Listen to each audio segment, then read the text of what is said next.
Hey guys, welcome back to the channel today. As always, my name is Nick, and this is another N13 review. Now today I'm going to be reviewing the 2019 film, Spider-Man Far From Home. Now Spider-Man Far From Home is the second solo Spider-Man film in the MCU, as well as the 24th installment in the MCU series. Now, I do want to take a moment to basically talk about that. It's the 24th film. That's pretty substantial. I mean, we've never had a film series that's been like the MCU before. Obviously we've had film series that have gone over 20 films before that have been about the same topic. Godzilla, Bond, so on. But we've never had a film series that's everything's been so interconnected, so intertwined. And basically what the MCU has done is really quite remarkable.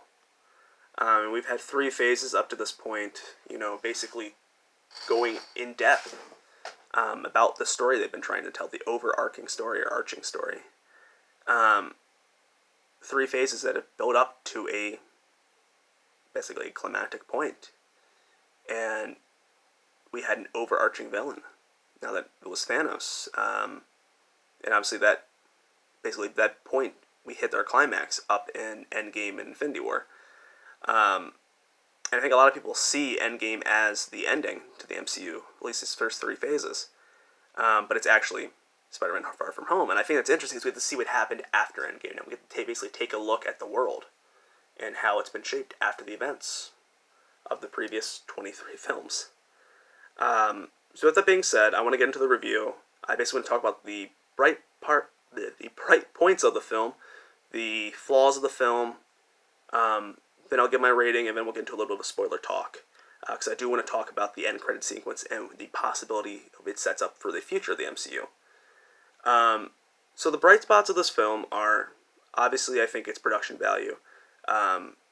It's an MCU film, it's a Marvel film. I expect there to be good production value. If there isn't good production value, then hell's probably frozen over. Pacing's phenomenal. There's never a dull moment in the film. I think that's actually really quite good. I'm actually really impressed with the acting in this film. By this point, this is the 2nd or 3rd film we're seeing a lot of these characters. Actually, sometimes 4th or 5th film. Tom Holland's. This is his 5th appearance. I actually kind of like Tom Holland in this movie, which I'm not really a huge fan of his Spider-Man. I think that's mostly to do with the writing, not necessarily his acting, though, which I think shows. I personally do believe this is a very, very poor version of Spider-Man. I actually do want to make a video talking about that eventually. But I think the acting's really well done. I think the supporting cast does a really good job of what they're given. I think that I think Tom Holland does a really good job of Spider-Man. I think Jake Gyllenhaal is phenomenal as Mysterio. I actually think his Mysterio is pretty much perfect. Samuel L. Jackson's great. Colby Smulders is great. In their limited roles. I mean, they're back as Nick Fury and Agent Hill, Maria Hill. Not a lot to be said besides that. I think the acting is good though. Pacing, as I said, is great. I think the score is really good. I think the cinematography is really good. I would like to actually take a moment to basically appreciate the costumes and everything with that in this film. I mean, we have, I think, 1, 2, 3, 4, I think we have 5 different costumes in this film, if I'm correct. Maybe 6, actually. Which is really cool. One, it's really cool to see, but 2, it's also just, the fact that we had so many costumes and they were all looked really, really good. I do just want to take a moment to basically say thank you to the costume development team for that. I think you did a phenomenal job. With that being said, I do want to talk about some of the flaws. I'm not a huge fan of the writing for the MCU Spider-Man films. I think that when you look at how they are supposed to be compared to the comics, I think there are definitely shortcomings. Personally speaking, I think that how they have written Spider-Man as well as the supporting cast for Spider-Man is just very, very bad compared to how their character should be in the comics. And what I mean by that is just their actions, how they react to different situations, their characteristics, I just think aren't there. They don't pop for me.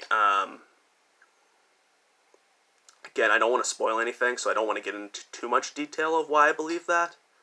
There are certain other things, there are certain jokes that I don't think fit as well. The comedy I actually think works the majority of the film, but there are certain things that just kind of fall very flat. There's a recurring joke that pops up, I think, 4 times in the film, if I'm correct. It's at least 3 or 4 times. That just is very bad. I'll get into that when we get to the spoiler part of this. But for the most part, I actually think this is not a bad film critically. I just think that there are certain flaws to it. Again, I think that, the writing is just the biggest problem for me. Storyline-wise, it's alright. The elementals are interesting, although I feel like they're wasted, personally speaking. The multiverse is mentioned. I can say that because that's in the trailer. Doesn't really go anywhere, which is disappointing because obviously you just had Spider-Man Into the Spider-Verse released last year. It was a phenomenal film. Really, really good film. You would think they'd want to tease that, I guess. The possibility of bringing a Miles Morales into the MCU. At least a Miles Morales Spider-Man into the MCU. Unless that's where we're going to go eventually. Possibly. But no, I think the biggest problems are just writing problems. Which is why I'm giving the rating I'm giving it. I would give this movie a 4.3. It's not a bad film by any means. I just think that there are clear flaws to it. Again, the biggest problems are writing problems.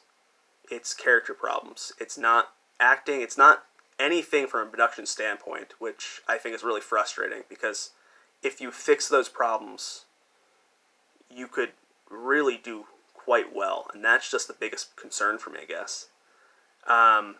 Getting to some of the spoilers about this, I did want to talk about some of the spoilers here. So this is your spoiler warning. Do not, if you haven't seen the film yet, do not watch past this point. I want to talk about the Peter Tingle, as it's being called. The Peter Tingle. Peter's spider sense is the Peter Tingle. It's referred to that about 4 times throughout the film as a joke. I don't like that, personally speaking. I'm a huge fan of the comics, but I just don't like that in general. I just think it's really bad. I just think it's a really bad joke, but I think it's just, call it the spider sense. The theater did not laugh. They laughed at it the first time. The first time I was okay with it. Peter was like, don't call it that. And then the second time, like, okay, we're still in this thing. And then the third time and the fourth time, and everyone's just like, it didn't get a laugh at that point. It's just, okay, that's not what it's called. Mysterio is phenomenal.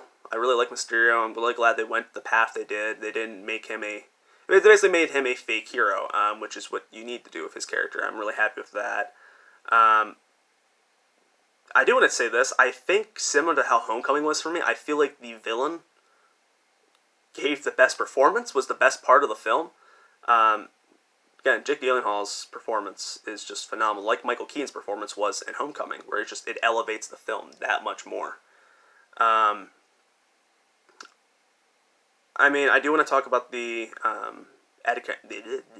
end credit sequence. There's two end credit sequences. The first is basically a reveal talking about, it's J. Jonah Jameson. I guess he's some sort of like Alex Jones type of character. That's the best way to describe it for the dailybugle.net. So I guess it's not a newspaper, even though there was a newspaper called the Daily Bugle in the first movie. I don't know. It's weird. Don't understand the continuity of that, but they brought J.K. Simmons back, which is really awesome because he was J. Jonah Jameson in the Sam Raimi trilogy. Although he looks completely different. He's bald now, I guess, so I guess that's a thing.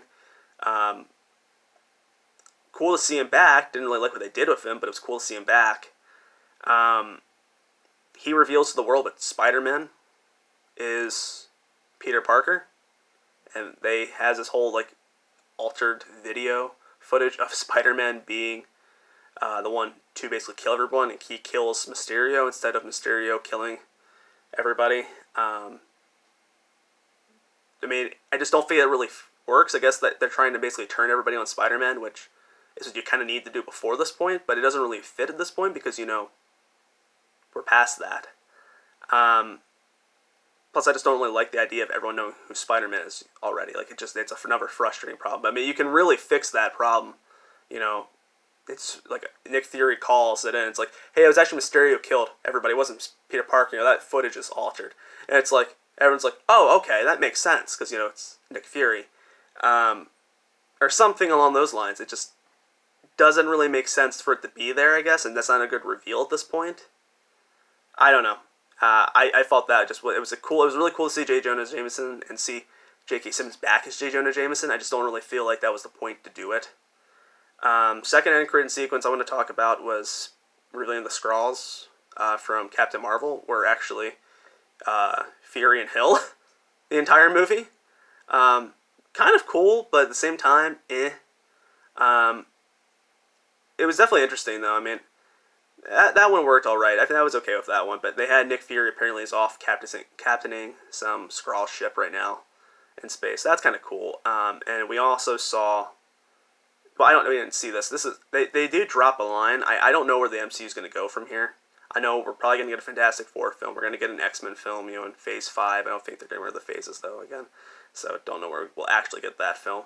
We're going to get, I think a Moon Knight film, possibly, a Black Knight film, and so on. I mean, we're going to continue going with the current franchise as we have. Guardians, we're going to get Black Widow film. I think that's a prequel, though. And so on, though. But it's interesting to see where they're going to possibly bring the series. There's a line in the film, though, but I noticed, I don't know if how many other people notice this, saying there's Kree sleeper agents on different worlds. I'm wondering if we're going to get a reverse Secret Invasion type of thing, like how we had. I mean, the Secret Invasion was with the Skrulls, obviously, because the Skrulls are bad guys in the comics. But I'm interested to see where we're going to go with that. If they're going to actually do like a reverse Secret Invasion type thing instead with the Kree now instead of the Skrulls. I mean, I don't know if we'll do that or not, but it was interesting. I guess we'll see where that goes. But yeah, if you enjoyed this video, give it a like. Subscribe to the channel, something like that. We'll go from there. Thanks for watching, guys.